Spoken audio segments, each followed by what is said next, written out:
أعوذ بالله من الشيطان الرجيم.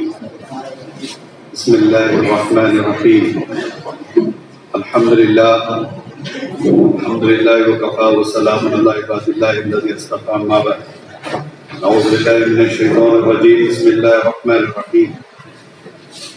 وقال الله تعالى في القرآن الكريم والفرقان الحميد: بسم الله الرحمن الرحيم. الرحمن علم القرآن خلق الإنسان علمه البيان. وقال الله تعالى: كما أرسلنا فيكم رسولا منكم يتلو عليكم آياتنا ويزكيكم ويعلمكم الكتاب والحكمة ويعلمكم ما لم تكونوا تعلمون. صدق اللہ العلی العظیم. عزیز سامعین مجلس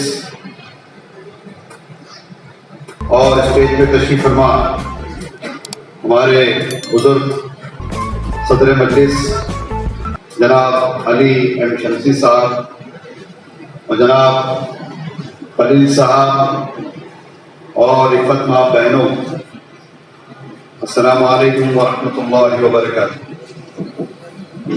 میں تنظیم والدین ممبرا ان کا شکر گزار ہوں کہ انہوں نے ایک ایسے مجلس سے مجھ کو مدعو کیا جس مجلس کی افادیت اور اہمیت ان حالات میں بہت زیادہ نمایاں ہے اور ایک بڑی ذمہ داری کا حامل و شعبہ ہے جس سے ان کا تعلق ہے.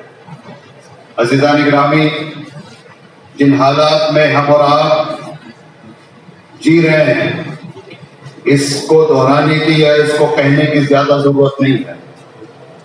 میں اتنا کہتے ہوئے آگے بڑھوں گا ضرور کہ ہر وہ نفس جو ایمان کی عظمت اپنے دلوں میں رکھتا ہے وہ آج کے وقت میں پریشان ہے اس بات کو لے کر کہ ہم تو ایمان کے ساتھ رخصت ہونے کا کچھ تو ہم نے اپنا سرمایہ جمع کر لیا ہے، لیکن اس بات کی فکر ہر کسی کو لاحق ہے کہ آنے والے نسلوں کو ہم کیا پھر دے کر کے جانے والے.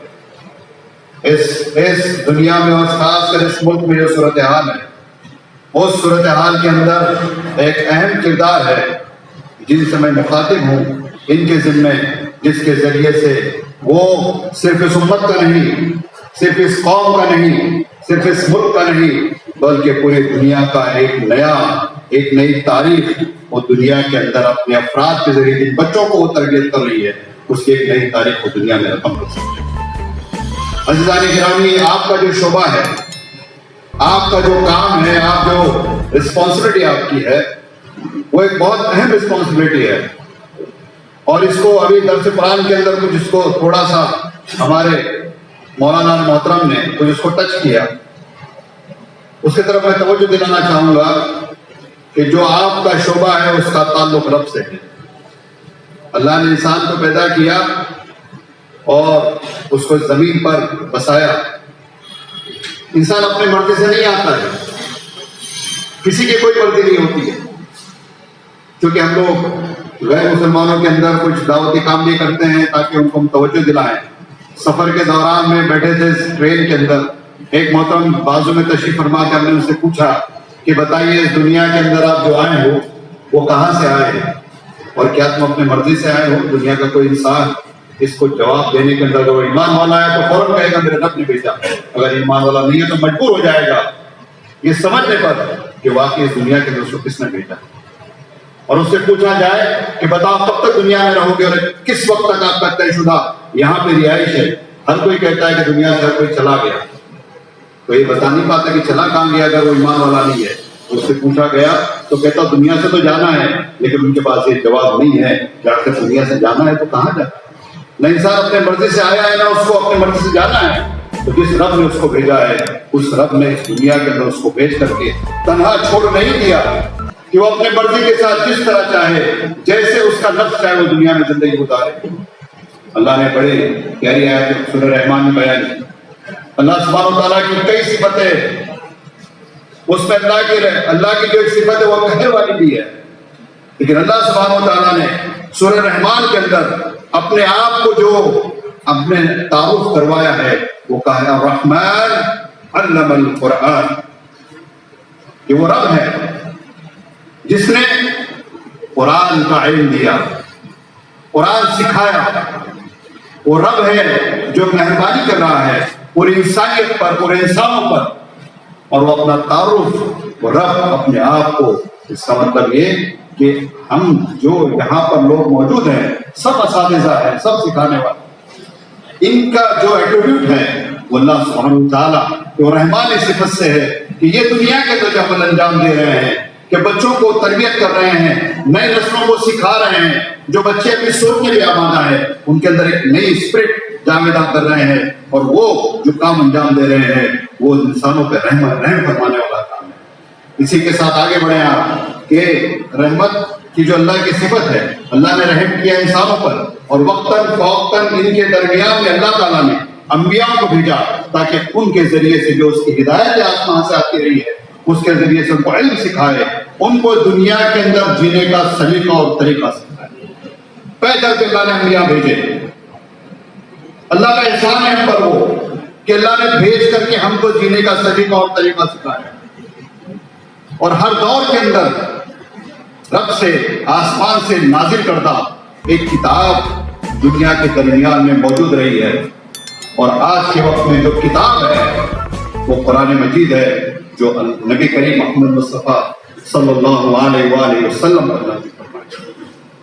نبی پاک صلی اللہ علیہ وسلم، ابھی درس کے اندر بات کہی گئی، حدیث مبارکہ ہے جس کے حوالے سے اللہ کے نبی صلی اللہ علیہ وسلم فرماتے ہیں وَإِنَّمَا بُعِثْتُ مُعَلِّمًا، کہ میں مبعوث کیا گیا ہوں بحیثیت کے معلم کے. نبی پاک صلی اللہ علیہ وسلم آپ تو دین کامل لے کر کے آئے. جو پیشہ آپ کا ہے، جو پروفیشن آپ کا ہے، وہ نبی کریم صلی اللہ علیہ وسلم کی ذات مبارکہ سے جا کے ملتا ہے، وہ اللہ کی وہ رحمانی صفت سے جا کے ملتا ہے. بڑا اعلیٰ مقام ہے آپ کا، اس کو سمجھنا ہوگا اور وقت پر اپنے رسپانسبلٹی کو ادا کرنا ہوگا.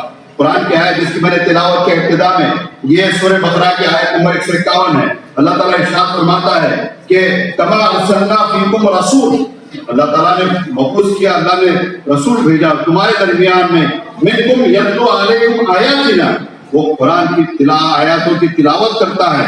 منکم یتلو علیکم آیاتنا ویزکیکم، اور تمہارے نفس کا وہ تزکیہ کرتا ہے. وَيُعَلِّمُكُمُ الْكِتَابَ، وہ کتاب کا تم کو علم عطا کرتا ہے. وَالْحِکْمَةَ، بڑی بات فرمائی اللہ تعالیٰ نے قرآن میں، اور تم کو حکمت سکھاتا ہے. آپ کا جو رول ہے، آپ کا جو کردار ہے، آپ کا جو پروفیشن ہے، آپ کی جو ذمہ داری ہے، جو سلیبس کی جو کتابیں آپ پڑھاتے ہیں، قسم خدا کہ وہ تو پڑھانا ہی آپ کو، آپ کی ذمہ داری ہے. رزق کے حلال پڑھانے کے بعد آپ کو ضرور ملے گا، لیکن it is not the only one, کیونکہ وہ کتابیں جو سلیبس کے پڑھا رہے ہو تو پڑھانا ہے بچوں کو تاکہ وہ پڑھ کر کے وہ کامیاب ہو جائے، وہ پاس ہو جائیں. لیکن آپ کی یہ ذمہ داری ہے کہ اللہ تعالیٰ کے اس منشے کو جو نبی کریم صلی اللہ علیہ وسلم کے ذریعے سے اللہ تعالیٰ نے نبی پاک صلی اللہ علیہ وسلم کو دیا ہے، اسی رسپانسبلٹی کو آپ بھی ہولڈ کرتے ہو، تاکہ جو بچے آپ کے حوالے والدین کرتے ہیں، جو بچے آپ کے حوالے کر دیے جاتے ہیں، دن کا بڑا حصہ بچے اپنے والدین کے پاس نہیں ہوتے ہیں، وہ آپ کے پاس ہوتے ہیں، وہ آپ کے سپرد کیے جاتے ہیں. آپ ان کی ذمہ داری ہوتی ہے آپ پر کہ آپ ان کی تربیت کریں، آپ ان کی تعلیم کریں، آپ ان کی رہنمائی کریں، آپ ان کی ذہن سازی کریں. اللہ تعالیٰ نے قرآن میں فرمایا کہ وہ کتاب کا علم دیتے ہیں اور ساتھ میں ان کو حکمت سکھاتے ہیں، وزڈم سکھاتے ہیں. What is the wisdom? بہت بیسک کوشچن ہے جو میں آپ کے سامنے رکھ رہا ہوں. ممکن ہے کہ آپ نے کلاسز میں ڈسکس کیا ہوگا، ممکن ہے کہ آپ نے بچوں کو سمجھایا ہوگا. وہ حکمت ہے جس حکمت کے ذریعے سے نبی پاک صلی اللہ علیہ وسلم نے اس دنیا کے اندر جو انسان گمراہ ہو چکا تھا، وہ برائیوں میں ملوث تھا، وہ خدا کا باغی بن گیا تھا، معاشرے کے اندر فساد برپا تھا، ہر طرف برائی عام ہو چکی تھی، نبی پاک صلی اللہ علیہ وسلم تشریف لائے. آپ نے اس کتاب کے علم کو دیا، لوگوں کو علم سکھایا، اور ساتھ میں حکمت کے ساتھ میں 23 سالہ زندگی کے اندر وہ ریولیوشن آپ نے پیدا کیا کہ پورے کائنات کے اندر اللہ کی رحمت اور اللہ کو جاننے اور پہچاننے والے انسان پیدا ہوئے. اور وہ پیغام عام ہوا کہ اس سرزمین پر جس پر ہم اور آپ بستے ہیں، یہ وہ سرزمین ہے جو مشرک اور مشرکین کا گڑھ تھا، کسی زمانے میں ہوا کرتا تھا. اس اس سرزمین پر وہ نقش پا جو محمد صلی اللہ علیہ وسلم کے اصحاب ہیں ان کے یہاں پر وہ تشریف لائے اور یہاں پر دین اسلام کو انہوں نے پھیلائے.